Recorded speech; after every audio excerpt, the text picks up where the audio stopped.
ایک وجہ یہ ہے کہ کافر کی روح جسم سے نکلنا نہیں چاہتی، کیوں کہ اس وقت وہ آخرت کو دیکھ لیتے ہیں، وہ غیب کی چیزیں جو آج مجھے اور آپ کو نظر نہیں آ رہی، موت کے وقت نظر آئیں گی تو وہ نظر آ جاتی ہیں، تو آگے جب ان کو سختی اور تکلیفیں نظر آتی ہیں تو روح اندر رہنا چاہتی ہے، نکلنا نہیں چاہتی، اور فرشتے اس کو کھینچ کے نکالتے ہیں۔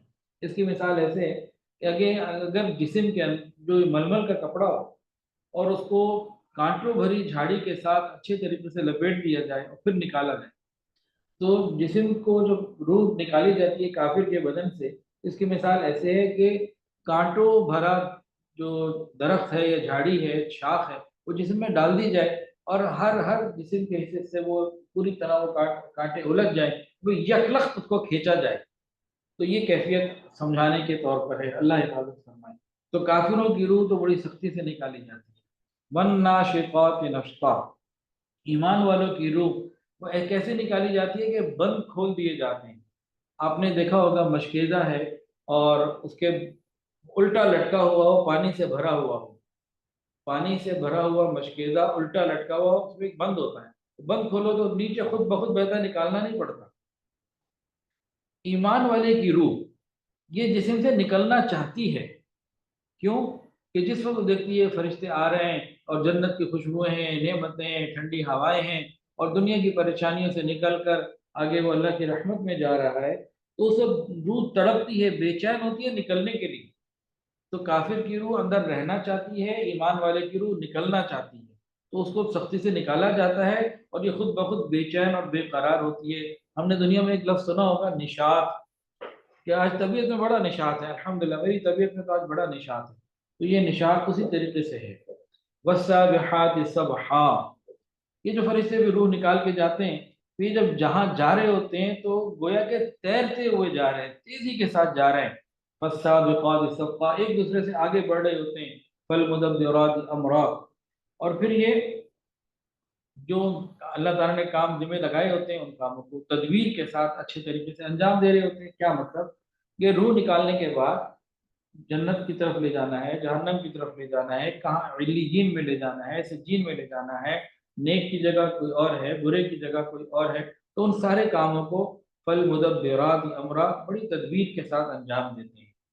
تو ان 5 آیات میں تو اس کا ذکر ہوا، آگے پھر قیامت کا ذکر شروع ہوا۔ اچھا، پچھلے بھی جو مہا پس منظر ہے وہ قیامت اور دوبارہ زندہ ہونا یہ تھا، تو یہاں سے اس کو شروع اس لیے کیا گیا کہ ہر انسان کی قیامت تو اس کی موت سے شروع ہو جاتی ہے۔ ایک بڑی قیامت کبریٰ جو اصلی قیامت ہے وہ تو قائم ہوگی ہی اپنے وقت پر، لیکن جس کو موت جب آ گئی بس اس کی قیامت وہیں سے شروع ہو گئی۔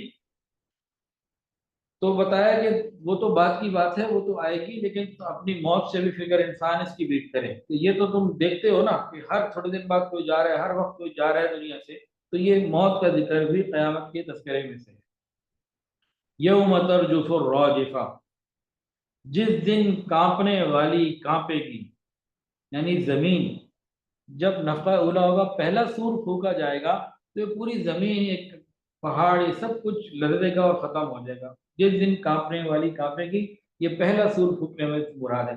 تتبعها الرادفہ، پھر اس کے پیچھے آئے گی دوسری، یعنی دوسرا جو سور پھونکا جائے گا جب دوبارہ سے ساری زمین کو قائم کر دیا جائے گا اور لوگوں کو جمع کیا جائے گا، تو یہ اس کی مراد ہے۔ قلوب یومئذ واجفہ، جب دوسرا سور پھونک دیا جائے گا، قیامت قائم کی جائے گی، تو بہت سارے دل، قلوب قلب کی جمع ہے، قلوب بہت سارے دل، یومئذ واجفہ اس دن ڈر رہے ہوں گے۔ ابصارها خاشعہ، اور آنکھیں جھکی ہوئی ہوں گی، خوف میں ہوں گی۔ یقولون، یہ کافر جو ہیں دنیا میں کہتے ہیں آئنا لمردودون فی الحافرہ، کیا ہم پھر دوبارہ لوٹ آئیں گے، کیا دوبارہ ہم رد کیے جائیں گے؟ آئنا لمردودون فی الحافرہ، اسی پہلی حالت میں جیسے آج ہم ہیں۔ اذا كنا عظاما نخرہ، کیا ہم دوبارہ ہو جائیں گے، ہماری ہڈیاں دوبارہ ٹھیک ہو جائیں گی بوسیدہ ہونے کے بعد؟ عظاما نخرہ، کہ ہماری ہڈیاں بوسیدہ ہونے کے بعد دوبارہ ٹھیک ہو جائیں گی۔ اسی طرح پھر آگے کہنے لگے قالو، پھر وہ کہنے لگے تلک اذا کرۃ خاسرہ، اول تو وہ مذاق بنانے کے لیے باتیں کرتے تھے، یقین ہی نہیں کرتے تھے، لیکن یہ بھی انہوں نے کہا کہ اگر ایسا ہو گیا، دل کا اذن اگر ایسا ہو گیا کرۃ خاسرہ، دوبارہ ہم لوٹ آئے تو بڑے خسارے کا سودا ہوگا، بڑا گھاٹا ہوگا۔ یہ کیا چیز ہے؟ یہ بالکل وہی جو سورہ قیامہ میں اور مختلف جگہ پہ قرآن کے اندر آتا ہے۔ سورہ قیامہ میں بل الانسان علی نفسہ بصیرہ ولو القی معاذیرہ، کہ انسان تو خود اپنے اوپر ہی اس کو سمجھ میں لگ جائے گی۔ اور اقرأ کتابک کفی بنفسک اليوم علیک حسیبا، کہ قیامت کے دن اللہ فرماتے ہیں کہ انسان سمجھ جائے گا کہ اس کے ساتھ کیا ہونا ہے، اور یہاں بھی انسان سمجھ رہا ہے۔ قالوا تلک اذا کرۃ خاسرہ، اول تو وہ یقین ہی نہیں کر رہا، مان ہی نہیں رہا، لیکن وہ سوچ رہا ہے کہ اگر واقعی ایسا ہو جائے تو پھر تو بڑا گھاٹا ہے، کیونکہ ہم نے بھیجا تو ہے کچھ نہیں وہاں کے لیے۔ فإنما هي زجرۃ واحدہ، اللہ تعالیٰ فرما دیں گے بہرحال یہ تو ہونا ہی ہے، فإنما، یہ تو ہو کے رہنا ہے، ایک ہی آواز آنی ہے، زجرۃ واحدہ، چیخ ہوگی، اسی سے سارا کچھ ہو جائے گا، تو لمبے چوڑے کام ہمیں نہیں کرنے۔ فإذا هم بالساہرہ، اور پھر وہ سارے ایک میدان میں آ جائیں گے، بالساہرہ، جب دنیا کو دوبارہ بنایا جائے گا وہ بالکل چٹیل میدان، کوئی پہاڑ، کوئی اس کے اندر اونچی نیچی چیزیں نہیں ہوں گی۔ تو اللہ تعالیٰ فرما رہے ہیں کہ تم کس چیز کا انکار کر رہے ہو؟ تو ایک خالی آواز کی بات ہے، ایک میری طرف سے آواز، سور پھونکا جائے گا میرے حکم پہ تو سب کچھ ہو جائے گا، اور پھر ایک میدان بنا دیا جائے گا۔ اس کے بعد نبی علیہ السلام کو تسلی دینے کے لیے اور کفار کو ڈرانے کے لیے اللہ رب العزت نے حضرت موسیٰ علیہ السلام اور فرعون کے واقعے کا ذکر فرمایا کہ نبی علیہ السلام کو یوں تسلی دی جائے کہ بھی آپ سے پہلے جو انبیاء آئے انہوں نے دعوت دی، ان کو بھی جھٹلایا گیا، آپ تسلی رکھیں، کوئی نئی بات نہیں ہے، یہ ان کا شیوا ہے کافروں کا۔ اور کافروں کو یہ بتایا جا رہا ہے کہ تم کیا کہتے ہو، تم کیا چیز ہو، فرعون جو اپنے آپ کو یہ سب کچھ سمجھتا تھا اس کے ساتھ کیا ہوا تو تم سمجھ جاؤ۔ فرعون کو، فرعون کے واقعے کو، ان ساری چیزوں کو تورات میں، زبور میں، انجیل میں، قرآن مجید میں ہر جگہ ہے۔ حضرت موسیٰ علیہ السلام پہ تورات نازل ہوئی تو فرعون کو یہودی بھی یعنی کہ فرعون کے بارے میں جانتے ہیں، عیسائی بھی جانتے ہیں، مسلمان تو جانتے ہی ہیں۔ تو فرعون کی شخصیت تینوں جگہ اس اعتبار سے معروف ہے کہ یہ اللہ تعالیٰ کا ایک نافرمان بندہ تھا اور اس کو سزا دی گئی۔ تو وہ ایک ایسی شخصیت کا ذکر آیا کہ جن کو بہت سے لوگ مانتے اور جانتے ہیں۔ حل اتاک حدیث موسیٰ، اللہ تعالیٰ اپنے محبوب کو فرما رہے ہیں کہ آپ پہنچی ہے محبوب آپ کو موسیٰ علیہ السلام کی بات، ان کا واقعہ۔ اذ ناداہ ربہ بالوادی المقدس طویٰ، جس وقت ان کے رب نے ان کو ندا کی، پکارا، بالوادی المقدس طویٰ،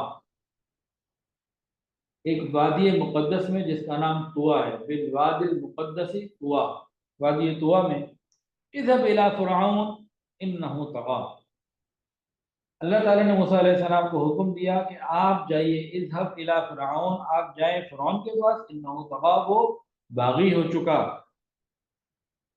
فقل هل لك الى ان تزكى، پس کہیے، موسیٰ علیہ السلام کو اللہ فرما رہے ہیں کہ اے موسیٰ پس کہیے اس کو جا کے، هل لك الى ان تزكى، کیا تیرا جی چاہتا ہے کہ تو سبر جائے، تیرا تزکیہ ہو جائے، تو پاک ہو جائے؟ ہاں اگر تو یہ چاہتا ہے تو وَأَهْدِيَكَ إِلَىٰ رَبِّكَ فَتَخْشَىٰ، تو پھر میں رہنمائی کروں تمہارے رب کی طرف، تاکہ تم فتخشا، تمہیں ڈر ہو، اپنے رب کا خوف ہو۔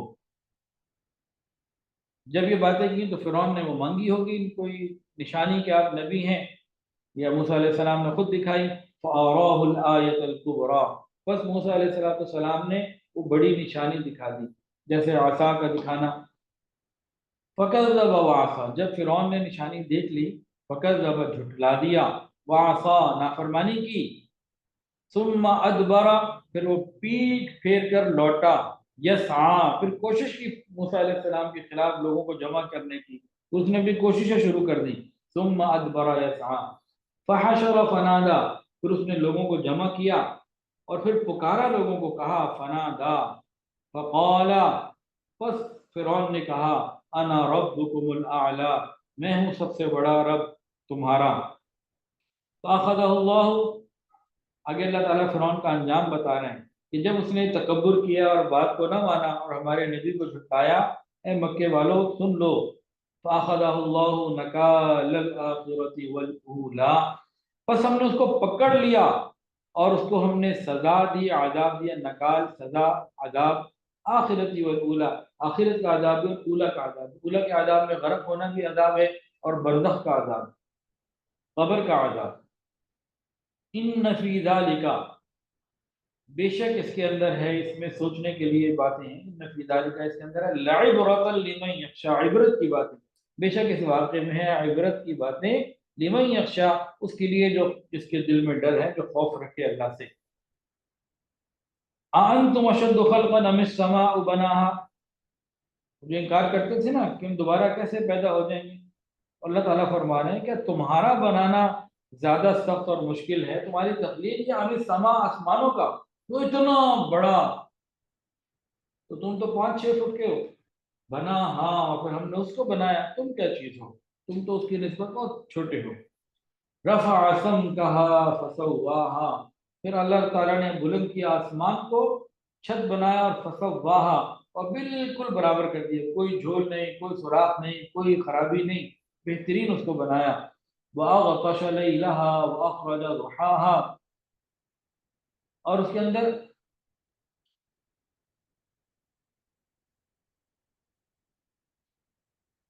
اور اس کی رات کو اندھیرا بنایا اور دن کی دھوپ کو باہر نکالا۔ وأغطش ليلها وأخرج ضحاها، جو سورج اور چاند کا جو سلسلہ ہے رات کا، سورج کے غروب اور طلوع کا، یہ آسمان سے ہی نظر آتا ہے نا، گویا کہ آسمان سے تو بہت نیچے ہے، لیکن آسمان کی طرف نسبت کی گئی۔ وأغطش ليلها وأخرج ضحاها، تاریک رکھی اس کی رات اور نکالا اس کے اندر سے روشنی نکالی، صبح نکالی۔ والارض بعد ذلك دحاها، اور اس کے بعد اللہ تعالیٰ نے زمین کو بچھا دیا۔ اخرج منها ماءها ومرعاها، پھر زمین سے اللہ رب العزت نے پانی نکالا اور چارہ نکالا۔ والجبال ارساها، اور زمین کے اوپر پہاڑوں کو گاڑ دیا۔ والجبال، اور پہاڑ، ارساها، گاڑ دیے، اس کے اندر قائم کر دیے۔ متاعا لکم ولانعامکم، فائدہ ہے اس میں تمہارے لیے اور تمہارے جانوروں کے لیے۔ فَإِذَا جَاءَتِ الطَّامَّةُ الْكُبْرىٰ، اور پھر جب وہ آئے گا بڑا ہنگامہ، وہ بڑا دن یعنی قیامت مراد ہے۔ یوم یتذکر الانسان ما سعی، کہ جس دن یاد کرے گا انسان کہ جو کچھ اس نے کمایا، جو کچھ اس نے دنیا میں کوشش کی، نیک لوگوں کو نیکی یاد آئے گی، بروں کو برائی یاد آئے گی۔ وبرزت الجحیم لمن یرا، نکال ظاہر کر دیں گے جہنم کو دیکھنے والوں کے لیے، لمن یرا، جو دیکھے۔ فاما من طغى، پس بہرحال جس نے نافرمانی کی، وآثر الحیات الدنیا، اور اس نے ترجیح دی دنیا کی زندگی کو آخرت کی زندگی پر۔ وآثر الحیات الدنیا، اور اس نے ترجیح دی حیات دنیا کو، کس پر؟ آخرت پر۔ فإن الجحیم ہی المأوى، پس بے شک ان کے لیے جہنم ہے جو برا ٹھکانہ ہے۔ جہنم کا ٹھکانہ کن کا؟ جنہوں نے دنیا کو ترجیح دے دی آخرت کے اوپر،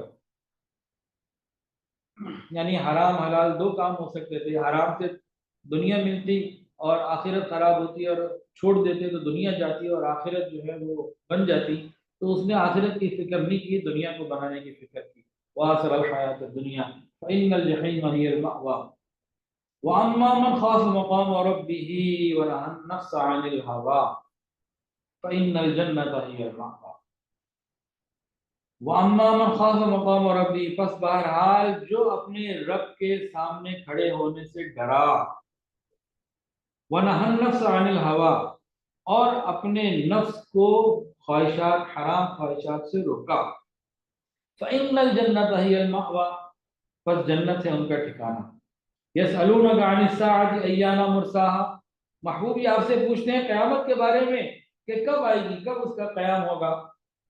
فِيمَ أَنْتَ مِنْ ذِكْرَاهَا، محبوب آپ کا کام تو ڈرانا ہے، آپ اس بات کی نہ کہ فِيمَ أَنْتَ مِنْ ذِكْرَاهَا،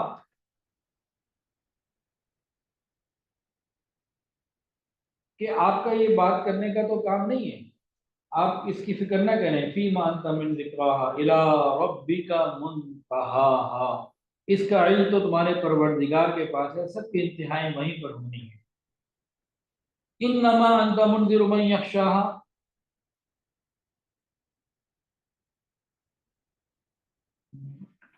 انما انت منذر من یخشاها، آپ تو ڈرانے والے ہیں، آپ تو ان لوگوں کو ڈرانے والے ہیں جو قیامت کے دن سے ڈرنا چاہتا ہے۔ یہاں یہ بتایا گیا کہ قیامت کب آئے گی، یہ آپ سے پوچھتے ہیں، ان کو بتائیے کہ میرا یہ کام نہیں ہے کہ قیامت کب آئے گی کب نہیں آئے گی، یہ تو میرے رب کے علم میں ہے، کوئی جانتا ہے کب آئے گی۔ میرا کام تو یہ ہے، محبوب آپ کا کام تو یہ ہے کہ جو ان میں سے ڈر رکھنے والے ہیں ان کو قیامت کے دن سے ڈرائیے۔ اس حساب کتاب میں نہ جائیے، لوگوں کو بتایا جا رہا ہے کہ مت جاؤ کہ آئے گی کب، بھائی تم نے تیاری کیا کر رکھی ہے۔ ایک صحابی آئے نبی علیہ السلام سے پوچھا قیامت کب آئے گی، فرمایا بتاؤ تیاری کیا کی ہوئی ہے۔ تو یہ سوچنا کہ کب آئے گی یہ کام نہیں، تیاری کرنا کام ہے، اصل جو موضوع ہے اس پر آؤ۔ انما انت منذر من یخشاھا، محبوب آپ تو ڈرانے کے لیے بھیجے گئے ہیں، اس شخص کو ڈرانا جو ڈرنا چاہتا ہو، جو ڈرتا ہے۔ کأنہم یوم یرونہا لم یلبثوا الا عشیۃ او ضحاھا، کیا جس دن کے بارے میں جھگڑا کرنے آئے گی نہیں آئے گی کب آئے گی، اس دن یہ خود دیکھ لیں گے، انہیں معلوم ہو جائے گا کہ دنیا کی زندگی میں تو یہ بہت تھوڑا سا رہے۔ لم یلبسوا الا عشیۃ او ضحاھا، الا عشیۃ ایک شام، او ضحاھا یا ایک صبح۔ یہ ترجمہ ہمارا مکمل ہو گیا، اب اس میں چند تفسیری نکات ہم مختصر سے سن لیتے ہیں۔ سب سے پہلے تو روح نکالنے کا آیا سلسلہ، تو اللہ تعالیٰ جب ہمارے اپنی موت کا وقت آئے تو عافیت کے ساتھ ہو اور ہمیں بھی انتظار ہو۔ ایسے ایسے لوگ گزرے ہیں کہ جب موت کا فرشتہ آیا روح نکالنے والا، انہوں نے استقبال کیا، اور کسی نے کہا کہ ارے آگے میں 20 سال سے تمہارے انتظار میں تھا، میں کب سے تمہارے انتظار میں تھا۔ اللہ تعالیٰ ہمارے لیے آسانی فرمائے اور ہمیں اپنی ملاقات کا شوق عطا فرمائے۔ اللہم انی اسألک الشوق الی لقائک ولذۃ النظر الی وجہک الکریم۔ تو جن کو ملاقات کا شوق ہوتا ہے نا، تو ان کے بارے میں ہے والناشطات نشطا، نیک لوگوں کے بارے میں ہے والناشطات نشطا۔ ہم جب اعمال صالحہ کریں گے تو ہماری موت بڑی نرمی والی ہوگی، ظاہری صورت کچھ بھی ہو۔ کافر کی روح قبض کی جا رہی ہے، پتہ لگ رہا ہے کہ جی کوئی تکلیف نہیں ہوئی ظاہر اعتبار سے، مومن کی روح قبض کی جا رہی ہے، ظاہر میں نظر آ رہا ہے کہ کوئی تکلیف ہو رہی ہے، شدت تڑپ رہا ہے کچھ۔ ان کا جسمانی مراد نہیں، یہ ساری روحانی تکلیفیں یا روحانی راحتیں مراد ہیں، ظاہری چیز کا سلسلہ نہیں ہے۔ تو اللہ کرے کہ ہماری موت کے وقت ہمارے لیے آسانی ہو۔ قیامت کے دن سے ڈرایا گیا کہ قیامت کے دن کا خوف ہی اصل نعمت ہے، اور فرعون کی مثال دی گئی کہ وہ تو یہ کہتا تھا انا ربکم الاعلی، اللہ اکبر کبیرہ۔ تو ہم اللہ تعالیٰ سے یہ مانگتے ہیں یا اللہ ہم تو روزانہ سجدے میں سر رکھ کر سبحان ربی الاعلیٰ کہنے والے ہیں، اللہ آپ کی رحمت سے ہماری مغفرت فرما دیجئے۔ اللہ ہم تو روز جتنے بھی برے ہیں، جیسے کیسے بھی ہیں، لیکن اللہ ہم نمازوں میں سجدے میں جا کر سبحان ربی الاعلیٰ کہنے والے تو ہیں، اللہ ہماری مغفرت فرما دیجئے۔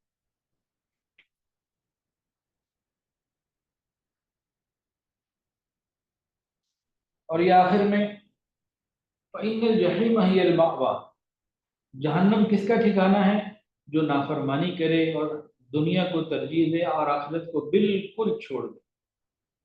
تو اللہ تعالیٰ میں آخرت کی فکر رکھنے کی توفیق عطا فرمائے۔ اور جنت کس کا ٹھکانہ ہے؟ تو دو خوبصورت باتیں اللہ تعالیٰ نے فرمائی، وَأَمَّا مَنْ خَافَ مَقَامَ رَبِّهِ، پہلی بار جو اللہ کے سامنے کھڑا ہونے سے ڈرے۔ دوسری صفت کیا بتائی؟ وَنَهَى النَّفْسَ عَنِ الْهَوَىٰ، جو اپنے آپ کو حرام خواہشات سے روکے۔ اچھا اگر دیکھا جائے تو یہ ایک ہی ہیں، اور دیکھا جائے تو دو بھی ہیں۔ دو اس اعتبار سے ہیں کہ دو الگ الگ طریقے سے ذکر کی گئی، اور ایک اس اعتبار سے کہی جا سکتی ہے کہ جو اپنے آپ کو حرام خواہشات سے روکے گا تو وہ بھی اسی لیے روکے گا کہ رب کے سامنے کھڑا ہونا ہے۔ تو وَأَمَّا مَنْ خَافَ مَقَامَ رَبِّهِ وَنَهَى النَّفْسَ عَنِ الْهَوَىٰ فَإِنَّ الْجَنَّةَ هِيَ الْمَأْوَىٰ۔ یہاں پہ ایک واقعہ آپ کو میں بتاتا ہوں، میں نے اپنے شیخ حضرت پیر ذوالفقار احمد نقشبندی دامت برکاتہ عالیہ سے سنا، اور آپ کی بعض کتابوں میں واقعہ لکھا ہوا ہے کہ ایک حاکم وقت تھا، کسی علاقے کا گورنر یا کوئی بڑا تھا، اس کو کیا ہوا کہ ایک رات وہ اپنی بیگم کے پاس بیٹھا ہوا تھا، دونوں میاں بیوی بیٹھے ہوئے تھے، اس کا موڈ ذرا اچھا تھا، اس نے ذرا اپنی بیگم سے قریب ہونے کی بات کی، تو دلجوئی کی بات کی۔ بیگم کا موڈ ذرا آف ہوگا، وہ قریب نہیں ہونا چاہتی ہوگی، اور کوئی آپس میں ناراضگی سی ہو گئی، اور بیگم نے بڑے غصے سے اس کو جو ہے نا پیچھے کر دیا، اور پھر اس جملہ بھی ایک بیگم نے بول دیا کہ چل جہنمی پیچھے ہٹ۔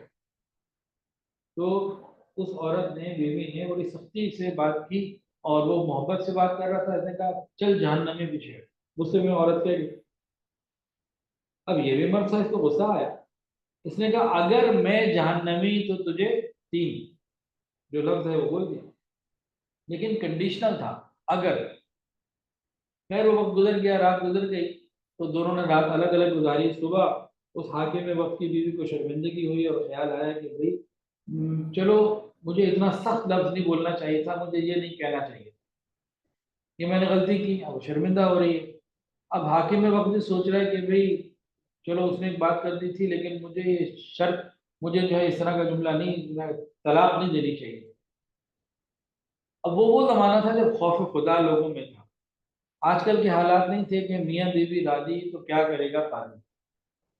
دو تین دن پہلے میرے پاس ایک صاحب آئے اور برسوں سے قرآن پڑھا رہے ہیں، بچوں کو پڑھاتے ہیں قرآن مجید۔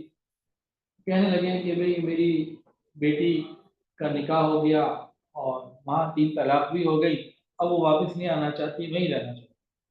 اور اس وقت ہمارے شہروں میں، لاہور میں رہتا ہوں، شاید 50,000 یا اس سے بھی زیادہ ایسے لوگ ہوں گے جو قانونی طور پر میاں بیوی ہیں، شرعی طور پر حرام کی زنا کی زندگی گزارتے ہیں، بہت بڑی تعداد میں۔ یہ وہ گناہ ہے، یہ وہ کبیرہ گناہ ہے جو انسان کو موت کے وقت کلمے سے بھی محروم کر سکتا ہے، اس کو گناہ ہی نہیں سمجھتے۔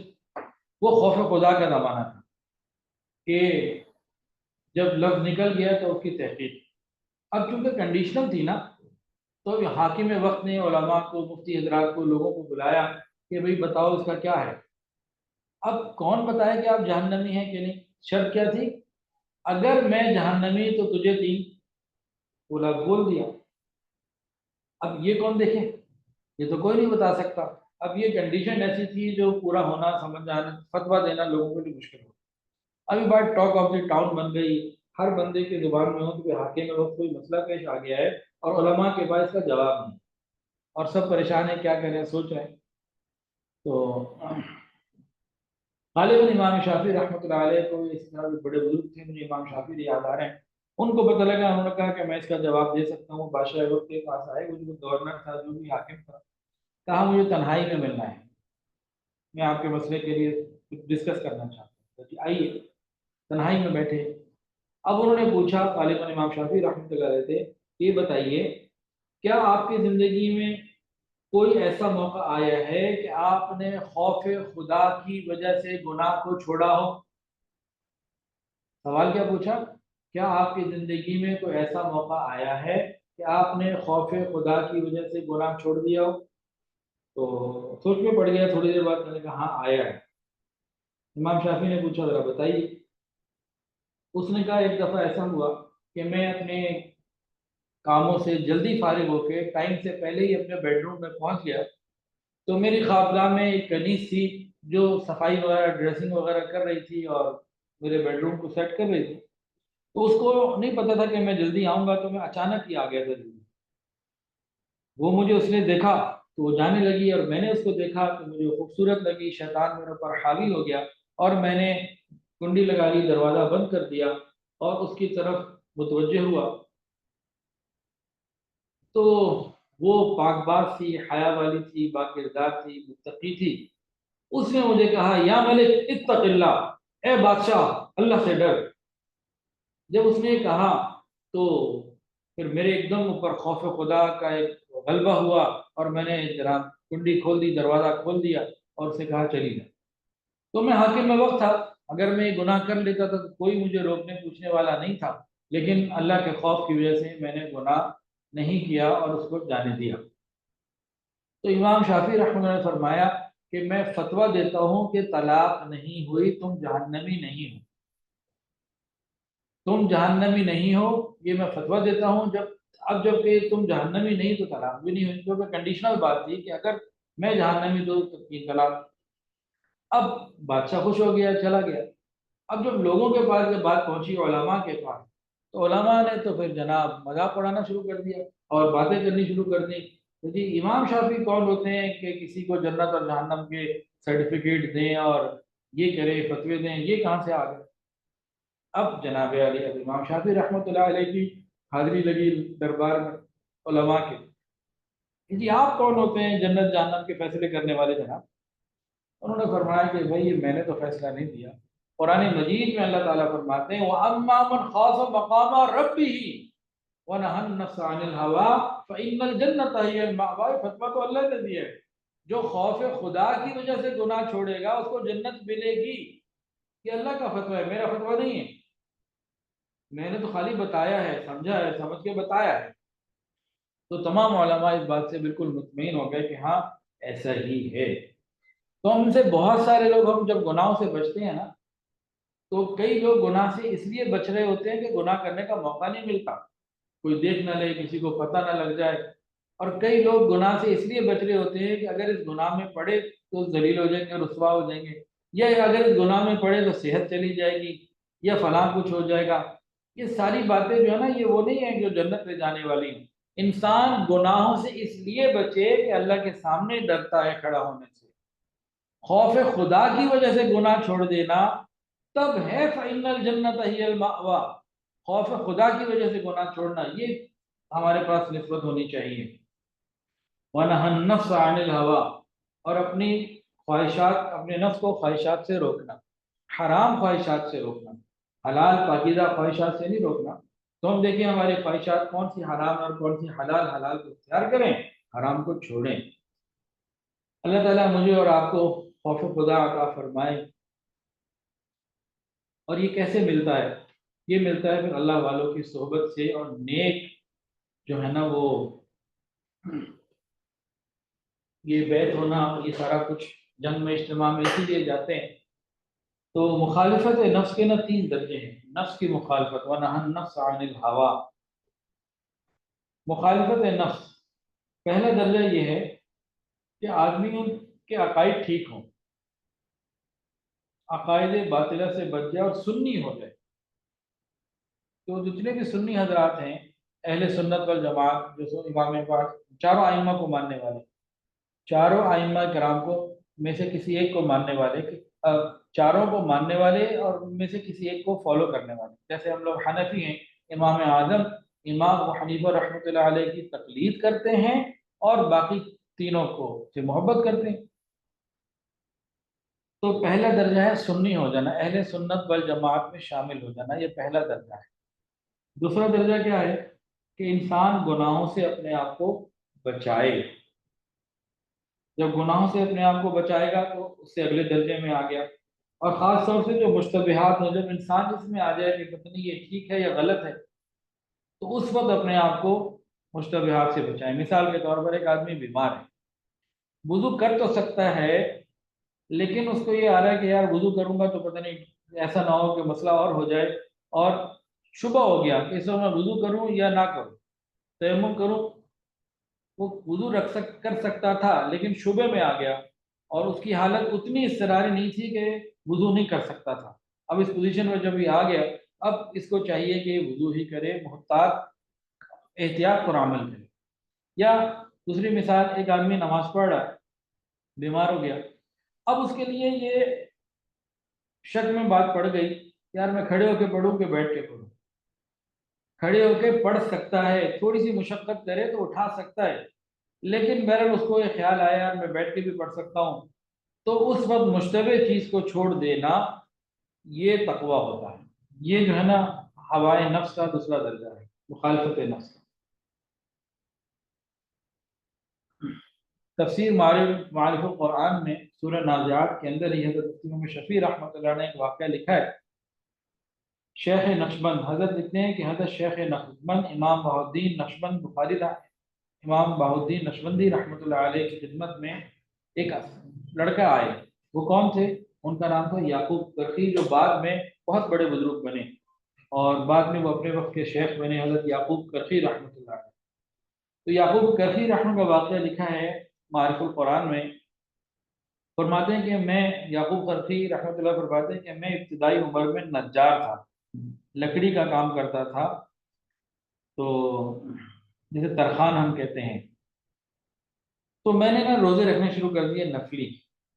اسی طرح میں ایک مشقت کرتے کرتے نفلی روزوں کی، تو میں ایک دن شیخ نقشبند جو تھے امام بہاؤالدین نقشبند بخاری رحمۃ اللہ کی خدمت میں حاضر ہوا۔ شیخ کے پاس مہمان بیٹھے ہوئے تھے، انہوں نے کھانا منگوایا، مجھے بھی کھانے کا حکم دیا اور فرمایا کہ وہ بندہ بہت ہی برا ہے جو اپنی ہوائے نفسانی کا بندہ ہو اور وہ گمراہ ہو جائے۔ پھر آگے فرمایا کہ کھانا کھا لینا اس روزے سے بہتر ہے جو ہوائے نفسانی کے ساتھ ہو۔ فرمایا کہ کھانا کھا لینا اور نفلی روزہ نہ رکھنا اس سے بہتر ہے کہ انسان روزہ رکھ کے عجوب اور خود پسندی کے اندر آ جائے۔